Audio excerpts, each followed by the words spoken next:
দাড়ি পাকার আগে আপনারা হজ করুন।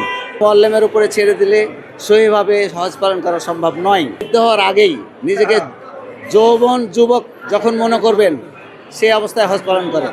এয়ারপোর্টে যথেষ্ট আমাদেরকে তারা সাহায্য সহযোগিতা এবং ভালোবাসা দিয়েছে।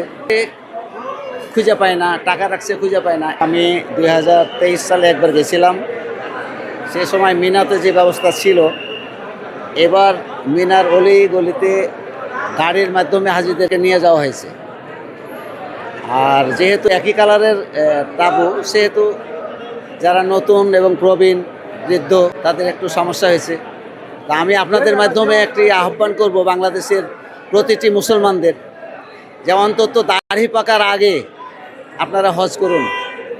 বয়স হয়ে গেলে ট্যান্ট চিনতে পারে না, রুম চিনতে পারে না, একটা চাবি রাখছে খুঁজে পায় না, টাকা রাখছে খুঁজে পায় না। এই যে মেন্টালিটি প্রবলেম, এটা বয়সের কারণে হয়।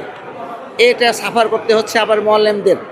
যেটা আমি বলবো, যাদের অর্থ সামর্থ্য আছে, শারীরিক সামর্থ্য আছে, তারা যত তাড়াতাড়ি সম্ভব বৃদ্ধ হওয়ার আগেই নিজেকে যৌবন যুবক যখন মনে করবেন সেই অবস্থায় হজ পালন করেন। না হলে হজ সফরে বিশাল কষ্ট আছে। সহি সুন্নাহ মতো হজ পালন করতে গেলে শারীরিক সামর্থ্য দরকার আছে। সম্পূর্ণটাই মোয়াল্লেমের উপরে ছেড়ে দিলে সহিভাবে হজ পালন করা সম্ভব নয়। আর হযরত মুহাম্মদ সাল্লাল্লাহু আলাইহি ওয়াসাল্লামের আদর্শ এবং ওনার দিক নির্দেশনা অনুযায়ী যদি আমি সঠিকভাবে হজ পালন না করি, সেটা মাবরুর হজ হবে না। মোয়াল্লেমের উপরে ছেড়ে দিলে আমার হজ মাবরুর হবে না বলে আমি যতটুকু জানি এবং মাঠ পর্যায়ে দেখেছি। এই কারণে আপনাদের মাধ্যমে আমি এটা আহ্বান জানাচ্ছি। আর একটি কথা, যে সৌদি আরবের যে পরিবেশনা, রাস্তাঘাট, আপ্যায়ন আলহামদুলিল্লাহ যথেষ্ট ভালো। এয়ারপোর্টে যথেষ্ট আমাদেরকে তারা সাহায্য সহযোগিতা এবং ভালোবাসা দিয়েছে। সেখানে প্রশাসন আমাদের ভালোবাসা সহযোগিতা দিয়েছে। 23 সালে আমাদের এয়ারপোর্ট এবং এখনের এয়ারপোর্ট আগের চেয়ে অনেক ভালো। তবে আমার মনে হয় বেল্টের বিষয়গুলো আরেকটু বাংলাদেশের যদি একটু ভালো হয়, আন্তরিক হয়, তাহলে আমাদের জন্য আরও ভালো হয়। তো মানে এটা ধনী গরিবেরও ব্যাপার আছে। আর তারা যেহেতু হজ ম্যানেজমেন্টে আছে, বিধায় বিষয়টা তারা একটু স্মুথলি করে।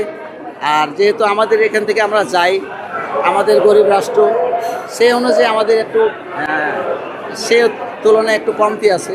ইনশাল্লাহ আগামীতে হবে এই আশাবাদ ব্যক্ত করছি আর কি, যেন বাংলাদেশের এয়ারপোর্টে যেন হাজিরা এবং প্রবাসীরা অহেতুক যেন হ্যারাসমেন্ট না হয়, বেল্টে যেন কোনো ধরনের হ্যারাসমেন্ট না হয়, লাগেজ মাগেজ নিয়ে কোনো সমস্যা না হয়। এই বিষয়গুলো আপনাদের মাধ্যমে আমরা বাংলাদেশ সরকারকে এবং এখানে যারা কর্মরত আছে সবাইকে আন্তরিক হওয়ার জন্য অনুরোধ করছি। এটা আল্লাহ ভালো জানে কতটুকু সত্য। তবে যদি হয়ে থাকে সেটা দুঃখজনক, আর যদি না হয়ে কেউ ছড়িয়ে থাকে তাও এটা দুঃখজনক। সব মিলিয়ে আমি বলবো, সব সন্দেহের ঊর্ধ্বে উঠে আমরা যেন আন্তরিকভাবে যার যার দায়িত্ব পালন করি, তাহলে সফল হয়ে যাবে ইনশাআল্লাহ।